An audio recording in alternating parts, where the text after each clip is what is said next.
అందరికీ నమస్కారం. Welcome to I dream media. నేను మీ ఝాన్సీ. ఈరోజు మనతో ఉన్నారు గాడేపల్లి వీరభద్ర శాస్త్రి గారు. సో గురుగారిని అడిగి మీనరాశి వాళ్ళు అంటే ఏ నక్షత్రాల వాళ్ళు మీనరాశిలోకి వస్తారు, మీనరాశి వాళ్ళకి ఈ సంవత్సరం ఎలా ఉండబోతుంది తెలుసుకుందాం. నమస్కారం అండి. నమస్కారం. మీనరాశి వాళ్ళకి ఇయర్ ఎలా ఉండబోతోంది, అలాగే వాళ్ళు ఇంకొంచెం మంచిగా వెళ్ళాలి, బెటర్గా మేము లైఫ్లో సెటిల్ అవ్వాలనుకుంటున్నాము అంటే వాళ్ళకి సంబంధించిన పూజలు కానీ ఏమైనా పరిహారాలు కానీ ఏమైనా ఉన్నాయా? తప్పకుండా అమ్మా. మీనరాశికి బాగా యోగం చేసేటువంటి గ్రహాల్లో గురుగ్రహం చాలా శుభగ్రహం అండి. శుక్రగ్రహం కూడా మీనరాశికి బాగా యోగిస్తుంది. అలానే శని భగవానుడు కూడా మీనరాశి వాళ్ళకి లాభస్థానాన్ని కలగజేస్తాడు. మీనరాశి వాళ్ళు కూడా చాలా గొప్ప శక్తివంతులు. 12 రాశుల్లోకి చివరి రాశి మీనరాశి. అలాగే మీనరాశి అంటే కనుక జలం ఎక్కువగా ఉన్నటువంటి జలరాశి అని చెప్పనేసి పేర్కొంటారు. సముద్ర తీర ప్రాంతాల్లో నివాసం ఉండడానికి, సముద్ర తీర ప్రాంతాలు దాటి విదేశాలు వెళ్ళడానికి వీళ్ళు బాగా యోగదాయకంగా ఉంటారు. నీరు అంటే వీళ్ళకి చాలా బాగా ఎక్కువ ఇష్టపడతారు మీనరాశి వాళ్ళు.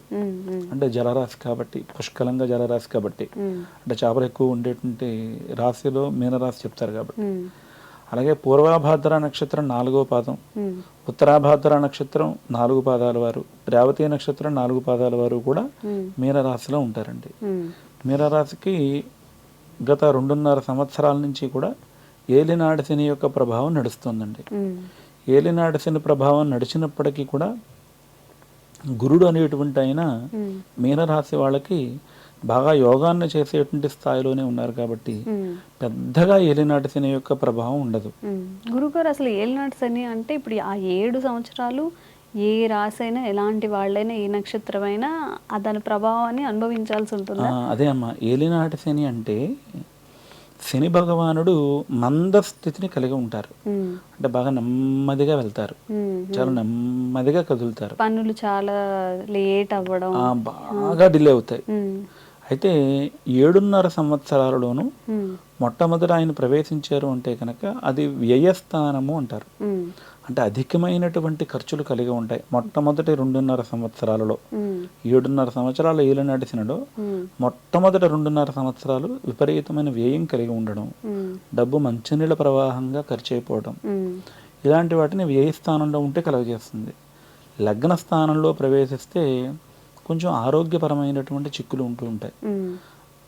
అంటే లగ్న స్థానంలో కూడా, అంటే రాశిలో కూడా 2.5 సంవత్సరాలు ఉంటాయి. రాశి తర్వాత అంటే 2వ స్థానాన్ని కూడా ఏలినాటి శనిగానే పేర్కొంది జ్యోతిష శాస్త్రం.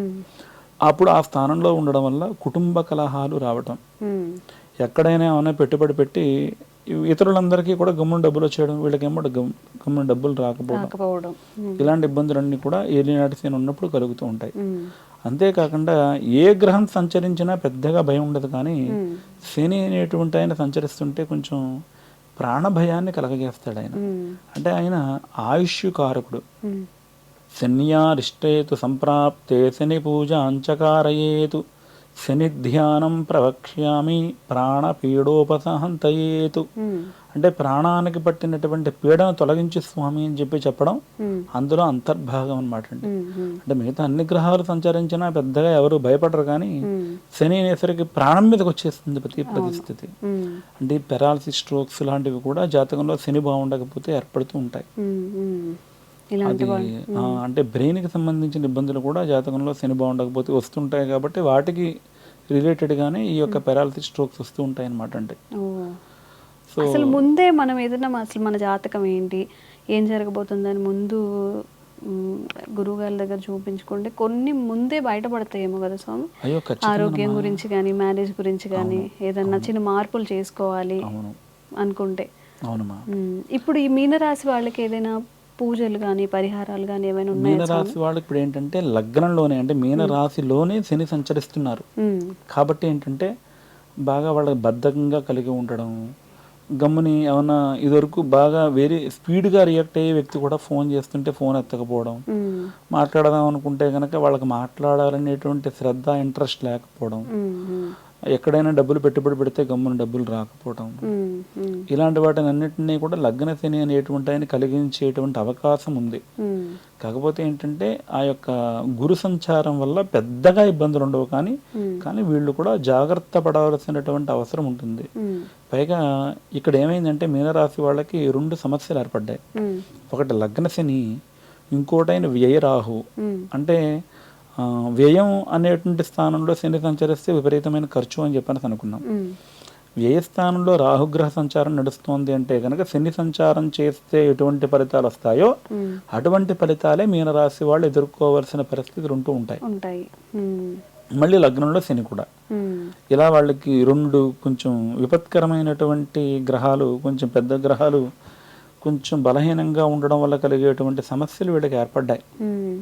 సో వీళ్ళు ఖచ్చితంగా లగ్న శని కోసం, వ్యయ రాహు కోసం అమ్మవారిని పరమేశ్వరుని ఇద్దరు పాదాలు కూడా వదలకుండా పట్టుకుని వారిని అర్చన చేయవలసినటువంటి అవసరం అయితే ఉంది.